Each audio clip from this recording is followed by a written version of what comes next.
like tacos, I like tacos, I like tacos, I like tacos, I like tacos,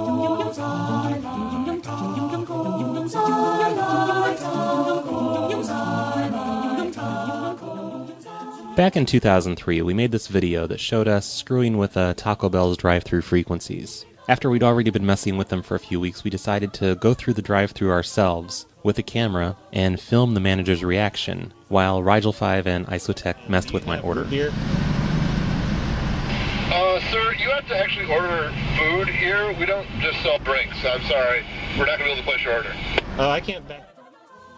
This video was featured on Fark, Dig, collegehumor.com, and several other sites, and it's caused a pretty constant flow of email to me over the past 4 or so years of people asking me how to do it. So this video is going to show you how to easily take over the drive-thru frequencies of pretty much any fast food joint in your town. And why don't you come here and talk to me like that, all right? So, No, somebody's cutting into our frequency. You can order whatever you want. You just want to drink, that's fine. okay. If somebody's messing with it. Now in our video, the radio that Rigel5 is holding is called a Yaesu VX7, and that's what we use to take over the Taco Bell frequencies. The only problem with using a Yaesu is the price. The cheapest you're going to find one is probably $250. Then you have to modify it. And most people just aren't comfortable opening up a $250 piece of equipment. So I'm going to show you an easier and cheaper way of doing this. To get started with this, you only need 2 things. One is a CB radio. It has to be a digital CB radio that has the digital number display on it. The second thing you need is called a 6.5536 megahertz crystal. What we're going to do is we're going to open up the CB radio and we're going to pull out the existing crystal inside of it. All digital CB radios use the same frequency of crystal inside, which is a 1.73 megahertz crystal. We're going to replace that crystal with our 6.5536 megahertz crystal. Replacing the crystal inside will actually triple the frequencies, and it just happens to put CB radios in the range that drive-thru restaurants broadcast on. Finding a CB radio should be fairly simple. Some of you might have some sitting around in your basement or garage, or you can visit Goodwill or Salvation Army and pick one up there for probably less than $10. If all else fails, go to a truck stop or an auto parts store or even a Target or a Kmart, and you should be able to find one there for maybe $50 or $60. Considering the amount of fun you're going to have with it, it's not a big investment. Obtaining a crystal that's 6.5536 megahertz is slightly more complicated. There's really nowhere you can buy these crystals from, so you have to take them out of a device that uses them already. And luckily, there's several household devices that use these kind of crystals. The most common one that you can find one in is a toaster. Pretty much any toaster manufactured after the mid-1980s will have one of these crystals inside of them, attached to the toaster's circuit board. Using a soldering iron and a pair of pliers, you should easily be able to pull it out of there. For this project, I'm going to be using a walkie-talkie CB radio. It's a realistic TRC 207 from Radio Shack. And I'm going to open up this toaster to get the crystal out of. Now, the first thing you want to remember before taking your toaster apart is to unplug it from the wall. If you try and take it apart while it's plugged in, you are a retard. It shouldn't be too hard to figure out how to take the toaster apart. Just turn it over, look for some screws, and start taking them out. You'll also want to pull off the lever and knobs if possible before taking the top off. It won't matter what brand of toaster you have. All toasters manufactured after the 1980s have this crystal inside of them. They're used as a safety precaution and to control the frequency of the heating coils inside the toaster. You can also find these crystals in any household appliance that has heating coils, such as a hairdryer, a heater, a curling iron, and even in your electric stove. Once you take the top off, you should be able to see a circuit board inside. And behind the circuit board, you will find your crystal.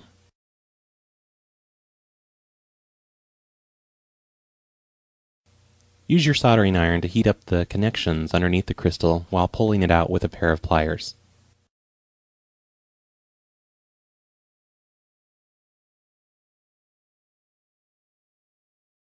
Your toaster might still work without the crystal inside of it, but it's not recommended since that is a safety device. Taking the CB radio apart should be just as easy as taking apart the toaster. Remove all the screws and pull the casing off. Inside you'll see a circuit board. The crystal inside is going to look exactly like the crystal you pulled out of the toaster. The only difference is that it runs on a lower frequency. Most of the crystals just plug into a socket, so you don't even have to use your soldering iron to get it out or to put the new one in. As you can see in our TRC-207, it is plugged into a socket right next to the transmit button. So all you need to do is pull this one out,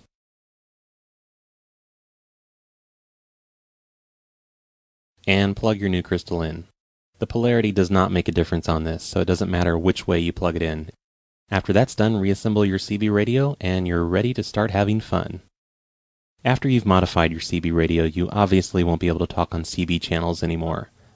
CB channels run in the 27 MHz range. By replacing the crystal inside of your CB radio, you've actually tripled the range that your CB is capable of receiving and transmitting on. And it just so happens that 6.5536 MHz gives it the range it needs to be able to listen and talk to drive-through frequencies. Once you find the restaurant's drive-through that you'd like to transmit on, sit nearby until a car approaches the drive-through, then start flipping through channels until you hear them talking. Once you've figured out which channel they're on, it's as easy as pressing the transmit key and saying anything you want to them. Since your CB radio is several times more powerful than the employees' headsets, the customer should only be able to hear you while you're transmitting, and not the employee inside. Can we take your order? Hey, can I get a number 4 with no onions? No, you can't because you smell funny. Would you suck my penis, you son of a bitch? And that's how you do it. If you're lucky enough to have a CB radio in your house, you can complete this project for pretty much no money at all. If you've enjoyed this video, be sure to visit www.phonelosers.org. I'm going to end this video with an audio recording of a lady who talked to us at a drive-thru several years ago. I'm sorry, ma'am. We have someone playing on our headset, so unfortunately I can't finish your order. I'll just take it when you drive up to the first window. Okay? Can you just pull around, please, ma'am? Thank you.